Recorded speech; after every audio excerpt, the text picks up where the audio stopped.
Un ano máis os rianxeiros volcáronse coa Virxe da Guadalupe, na súa tradicional procesión marítima.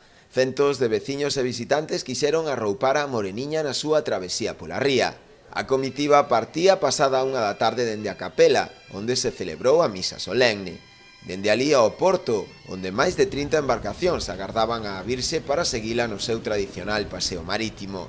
Entre as autoridades presentes o propio alcalde Adolfo Muiños, que quixo sumarse tamén a esta homenaxe á Virxe Mariñeira. O respetar o tempo, desde logo, fai que todo luza bastante máis e aumenta a participación. O non chover sempre axuda a que a xente de Rianxo e a xente que nos visita pois haxa un plus de actividade na rúa e que saia tamén a acompañar a procesión. Entón faise moito máis lucido todo. Son unhas festas nas que xa programa as súas vacacións agardando este día. Só así se explica que todos os actos a calqueira hora durante os 7 días que duran as 8 noites sexan masivos, con presenza de rianxeiros que intentan vivir o mellor posible a súa festividade. Tanto por mar como dende terra, miles de fiéis presenciaron emocionados a procesión que puxo a guinda os festexos que durante a fin de semana encheron as rúas e prazas da localidade.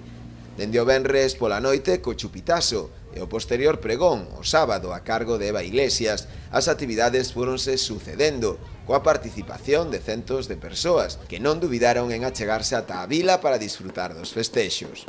Por diante queda aínda toda unha semana de festas que culminarán o próximo venres coa tradicional cantata da Rianxeira, na que miles de bengalas alumearán na Praza Castelao unha noite máxica.